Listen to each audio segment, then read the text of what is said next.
उन्नाव से इस वक्त की बड़ी खबर मिल रही है। बता दें कि दूध कंटेनर से टकराई डबल डेकर बस हादसे में 18 लोगों की मौत की खबर मिल रही है।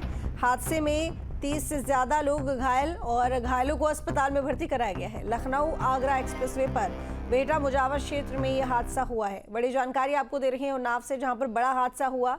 एक बस जो कि दूध कंटेनर से जा टकराई और हादसे में 18 लोगों की मौत हो गई और 30 से ज्यादा लोग घायल हो गए हैं। घायलों को अस्पताल में भर्ती करा दिया गया है। लखनऊ आगरा एक्सप्रेसवे पर बेहटा मुजावर क्षेत्र में ये हादसा हुआ है। तो पुलिस मामले को लेकर कार्रवाई में जुट गई है। घायलों को अस्पताल में भर्ती कराया गया है, इलाज चल रहा है। लेकिन बता दें कि 18 से ज़्यादा जो लोग हैं उनकी मौत हो गई है। 30 से ज़्यादा लोग घायल बताए जा रहे हैं। तो 18 की मौत, 30 से ज़्यादा लोग घायल। ये सभी लोग बिहार के सिवान से दिल्ली आ रहे थे और ऐसे में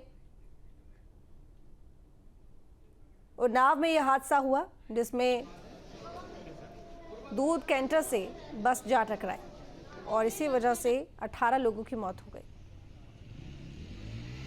तो लखनऊ आगरा एक्सप्रेसवे पर बेहटा मुजावर क्षेत्र में यह हादसा हुआ है। बिहार के सिवान से ये बस दिल्ली जा रही थी जिसमें ये लोग मौजूद थे।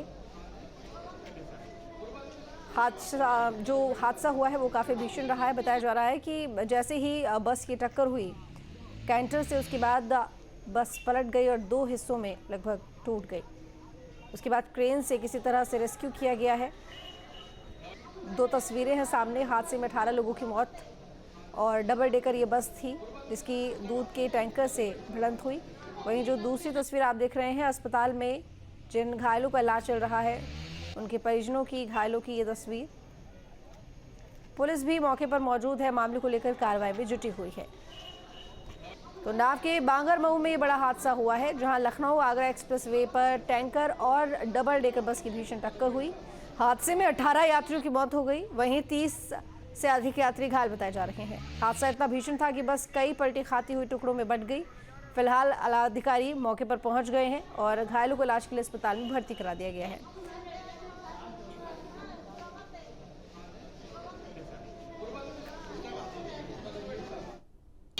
आज सुबह 5:15 बजे एक प्राइवेट बस का जो मोतिहारी बिहार से चली थी उसका एक्सीडेंट एक दूध के टैंकर से 238 किलोमीटर का जो माइलस्टोन है नेशनल हाईवे आगरा और दिल्ली उस पर एक्सीडेंट हुआ। पीछे से बस की भिड़ंत उस दूध के टैंकर से हुई जिसमें अब तक 18 लोगों की मृत्यु हुई और लगभग 19 का इलाज जो CHC से प्राप्त नहीं करा था उसको जिला अस्पताल में रेफर किया है।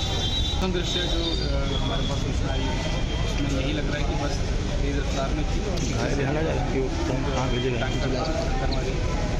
बाकी इलाज के लिए हमारी तैयारी है। हम लोगों ने करीब 6 नंबर जो कंट्रोल रूम है वो जारी भी कर दी है। जो अलग अलग जनपदों के इसमें निवासित थे बस में, कुछ उत्तर प्रदेश के भी थे, कुछ बिहार के थे, वो उस नंबर पर फ़ोन करके सारी जानकारी दे सकते हैं अपने परिवार जिनको सूचना मिल रही है और जिसे हम जिला प्रशासन को भी दे रहे हैं वो फ़ोन कर जानकारी प्राप्त कर रहे हैं। सर, इलाज के लिए किस तरीके की व्यवस्था अपने जिला अस्पताल में की गई है? हमारे 8 डॉक्टर्स जिला अस्पताल में जो हमारे उन्नाव के हैं वे, और लगभग 6 डॉक्टर्स हम लोगों ने बाहर से डिप्यूट किए हैं। इसके अलावा बलरामपुर से भी यहाँ पर डॉक्टर्स आ रहे हैं। पोस्टमार्टम के लिए जो बॉडीज जैसे आएंगी वो भी, उसकी भी हमारे पास पर्याप्त व्यवस्था है और हम जल्द से जल्द सारी कार्रवाई करके, अग्रिम कार्रवाई करके जो इंजर्ड होंगे उनको हम ट्रीट कर रहे हैं और बाकी जो हमारी डेड बॉडीज़ हैं उनको हम लोग सुपुर्द करते हैं। के बाद जो डीएम उन्नाव और वो जिला अस्पताल में लगातार मौजूद हैं, उनकी मौजूदगी में जो घायल है उनका इलाज चला है। अभी तक 19 घायल जिला अस्पताल आए हुए हैं, 5 की हालत है उस पर लखनऊ के ट्रामा सेंटर रेफर कर दिया गया है। बाकी का इलाज उन्नाव में चल रहा है। जो बस सवार यात्री को संख्या 30 के आसपास पता चली थी, जिनमें से 11 को प्राथमिक उपचार के बाद उनके घर भेज दिया गया। 19 जो गंभीर घायल है उनका लगातार इलाज जारी है। लखनऊ ट्रामा सेंटर में जो गंभीर घायल उनको भेजा जा रहा है। मुख्यमंत्री भी घटना का संज्ञान लेते हुए जिसके बाद डिप्टी सेंटर पाठक लगातार ट्रामा सेंटर की मॉनिटरिंग कर रहे हैं और लगातार उन्नाव डीएम से संपर्क में भी है। इसके अलावा डीएम उन्नाव जो मृतक हैं 18 उनके परिजनों से संपर्क में उन्नाव बुलाने की कोशिश की जा रही है। सुविधाएं मुहैया कराने की बात की बिहार है। बिहार के शिलोर और सीतामढ़ी जनपद के मृतक रहने वाले वहाँ के डीएम से भी संपर्क किया गया है। जो मृतक हैं अभी 4 उनमें से पहचान नहीं हो चुकी है, 14 की पहचान हो गई है, जिनमें से कि 3 मृतक महिलाएं हैं, 1 बच्चा है और 14 पुरुष है। जी बिल्कुल। क्या हादसे में अभी तक लापरवाही जो कि एक बड़ी वजह है इस हादसे की, किसी की गिरफ्तारी को लेकर पुलिस ने कोई कदम उठाया है?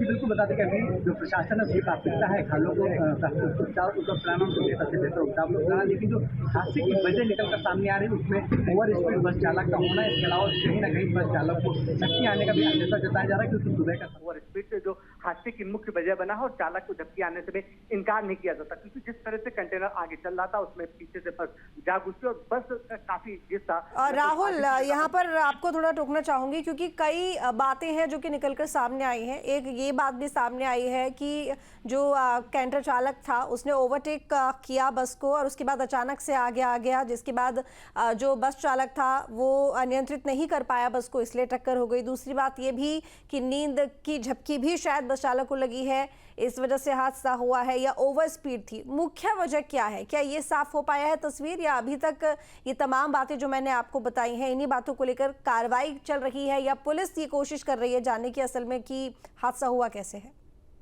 देखिए, अभी तक की जो स्पष्ट रूप से सामने आ सका है उसमें ओवर स्पीड ही हादसे की वजह बताया जा रहा है, लेकिन क्योंकि सुबह का समय था और जो चालक था बिहार से सवारियों को लेकर चला था सीतामढ़ी, तो ऐसे में झपकी आने से अंदेशा भी जताया जा रहा है, यानी कि जो प्रमुख अभी तक जांच में निकल कर ऐसे में झपकी आने से अंदेशा भी जताया जा रहा है, यानी कि जो प्रमुख अभी तक जांच में निकल कर सामने आया वो ओवर स्पीड ही हादसे की वजह बना है। पुलिस कई बिंदुओं पर जांच कर रही है, क्योंकि ये लगातार लखनऊ आगरा एक्सप्रेस पर हादसे ऐसे देखे जा रहे हैं। बेटा मुजावर थाना क्षेत्र, इसके अलावा बांगर कोतवाली क्षेत्र में अक्सर ऐसे हादसे होते हैं और कई लोग अपनी जान भी गंवा चुके हैं। बात करें बीते एक साल में तो लगभग 12 से ज्यादा हादसे हुए हैं, जिसमें 14 लोगों की मौत हो चुकी है। तो कई बिंदुओं पर पुलिस चलिए ठीक है राहुल, बहुत शुक्रिया आपका तमाम जानकारी के लिए। नजर बनाए रखिएगा।